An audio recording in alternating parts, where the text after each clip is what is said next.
Everyone has their dream cars, or their attainable dream cars, and mine has always been a TVR Tuscan. Since I started going to car shows and getting into a bit faster stuff than big blocky stuff like the Land Rover, every show I've been to, there is a picture of it. There was a Tuscan there, there's a picture of a Tuscan.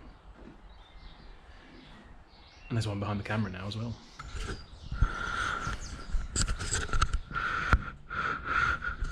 There we are. My Tuscan and its roof. Ignore this bit, just look at it from the back.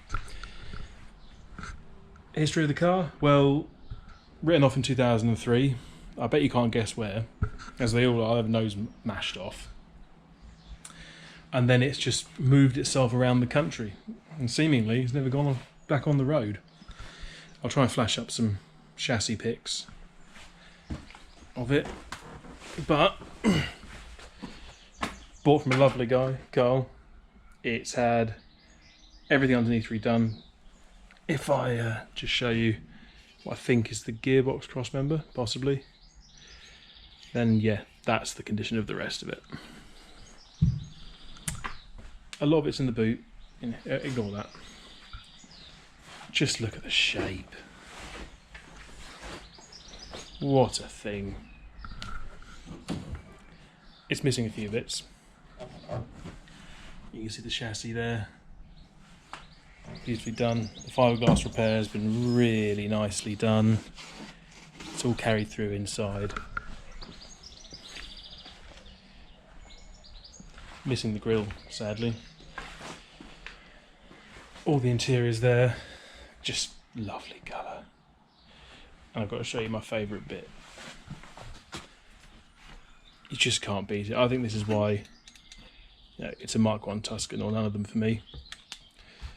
Look at that. Thank you, N. Oh, just beautifully made.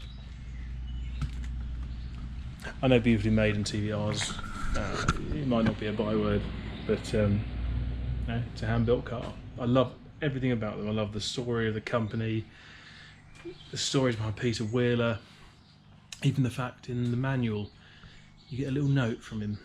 It's taking the old racing adage of slow in, fast out. Just sorry, I'm just swooning.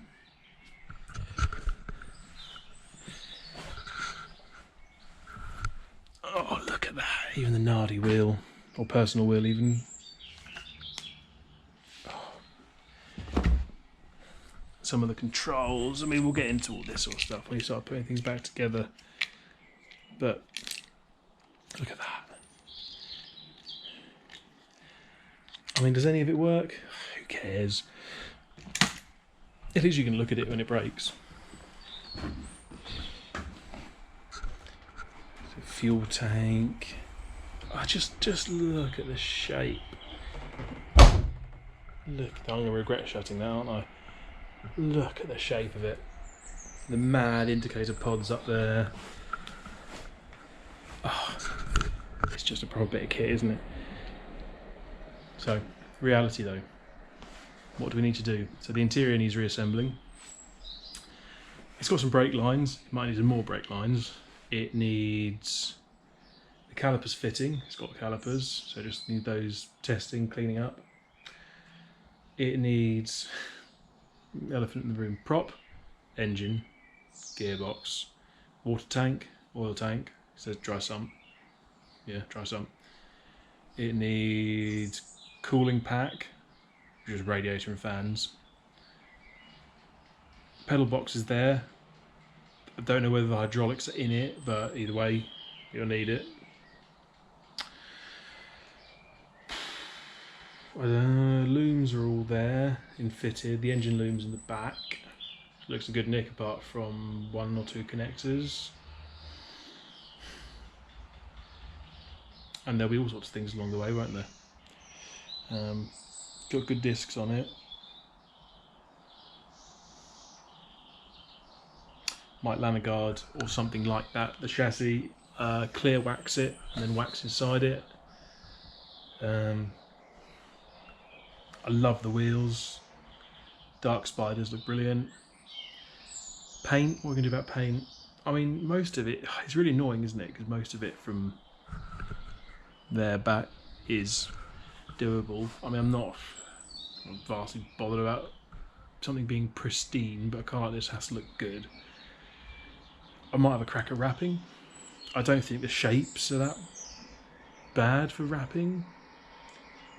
That coming from someone that's never done it. But you know, you look at the shape of the roof. I can't see how that will be that bad for wrapping. Yeah, I mean, all the panels are easily removable. You've got the big overlap with the doors,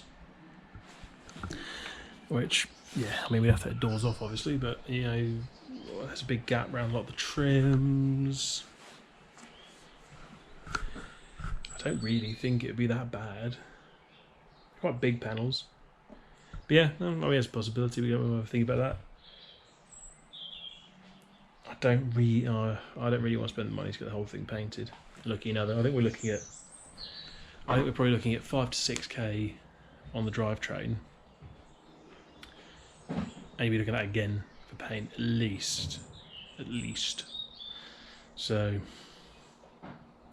I just want to drive it. I mean, I could, if it had an engine gearbox, I'd just take it for MOT. I don't care. The front's brown.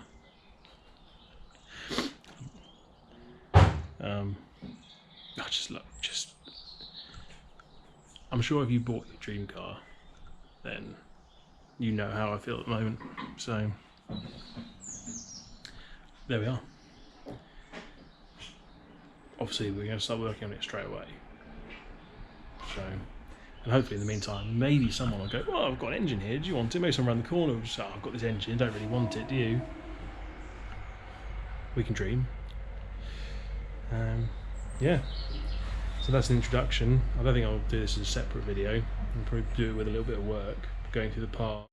First clue. That. And then second clue.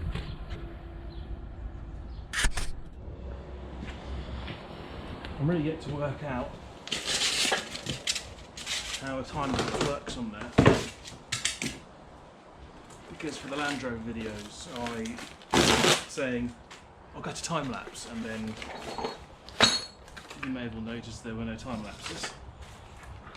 I could speed up a video on DaVinci Resolve, but yeah, doing it this way I'm just going to end up with loads and loads of video, but here we are. So they're the brackets for catching an engine, they're wheels. This is made by Clark, so 580 kilos in inverted commas. That's a hefty lump of metal, isn't it? Oh. We've got some instructions.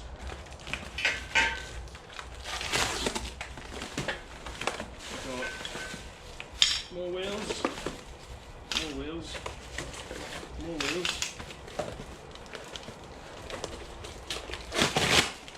Wheels for days. Right. And a bolt, just a nut even, just on its own.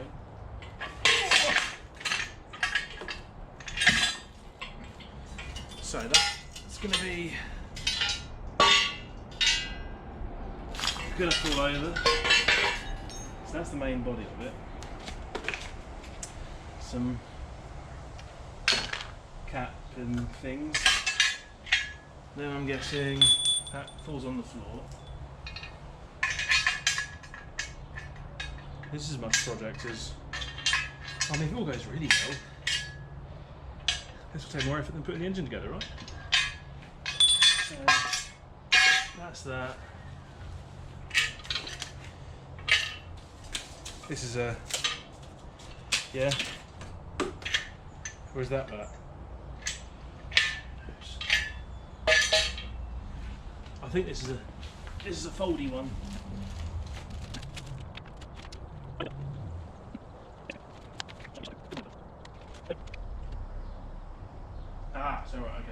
Dong.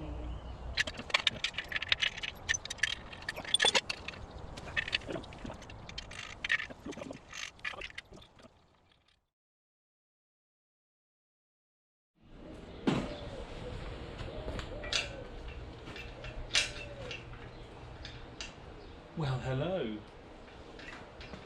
It hasn't fallen apart. It's out of the car. It's everything. I mean, is it an engine? Yes. Do we know anything about it? Still no. Haven't really got that far. But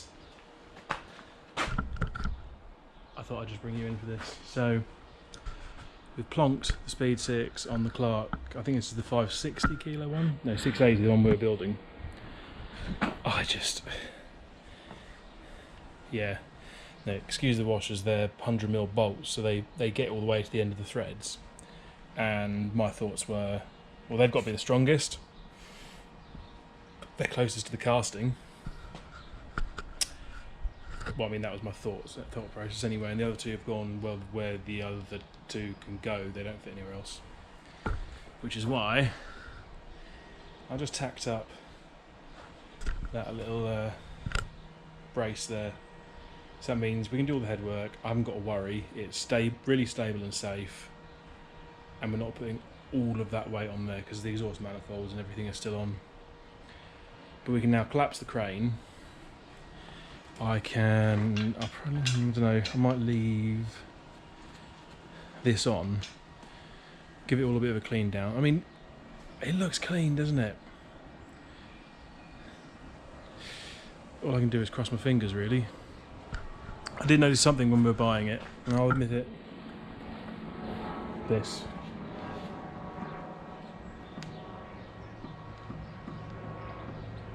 I think that is crank end float.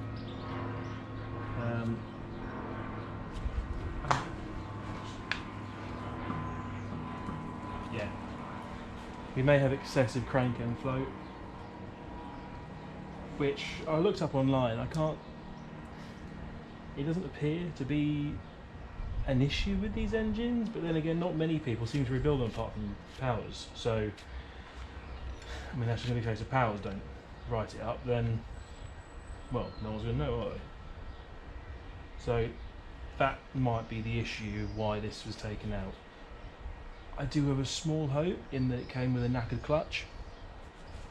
So, fingers crossed, it was removed because of a knackered clutch. You know, we can dream, right? So, yeah. I mean, the ears, when you pull the little tissues out, the insides look good. I looked down the balls of the scope, it looks pretty healthy. But that's as far as the autopsy is going today, I think. We're on the stand, I'm really pleased. So I definitely wouldn't, I don't feel right hanging that over there, especially with the head. If the head wasn't on, fine, I don't think that'd be a problem. But God, it's a big lump, isn't it? I'm just worried about damaging the casing. The other pain, when we roll it over, we'll need another stand. Okay, well, assuming the head's okay, and then we'll take the head off. Because like I said, this isn't a full rebuild for the sake of it, this is rebuilding what it needs. So if the clearances look okay, I'll have another look down the balls of the scope. If that looks okay, we'll run it. I mean, if it's crap, I'll take it back out. But I'm just not in the business of doing stuff that doesn't need doing just because other people do. So, yeah. Anyway, what I was saying, it's a pain. One thing that is a pain in the arse is the bottom of the bloody sump, isn't it? So, when we roll it over, once the head's okay, we roll it over, we'll have to make another stand to take the weight, and then we'll have to take off the two bottom bolts from that, or see if I can make another arm that we can use. Oh, where does the sump start? There. Whether I can use that one instead. If not, I'll just take it off because that won't reach there. Yeah. Anyway, so that was the next step anyway. Probably clean it, take the cam cover off, and see whether the followers have eaten themselves. So, in that, because if you're watching this and you don't know, that's going to sound really out of context, not make any sense at all. Issues with these engines. Which we go? This way? The sun's a bit rubbish. Early on, the famous one, finger follower failure, is when the follower was made out of quite a poor metal. I think it was either the valve or cam, basically wore its way into the follower, broke, chaos. Then the very early engines, I think this was only the very early engines, the valves themselves were made out of poor material. I know they burnt, basically broke up, but I think the story goes they twist in the heat because of the poor quality steel. That then obviously causes them to, I assume, probably seize up in the guides and then all goes terribly wrong. From what I know, they've got quite a strong bottom end. So I did lie actually earlier. I did see one picture of a crank that looked like it had excessive end flow and just basically worn through the thrust washer. So what's the ideal scenario? It's fine. Probably won't be. So I'll be optimistic, and I might write foreshadowing here if I film all of this before putting any of it up, is valve adjustment, and then we'll do a bearing roll and just change bearings and thrust washers, and it's all fine. Hey, you know, optimism is a healthy thing. Come on.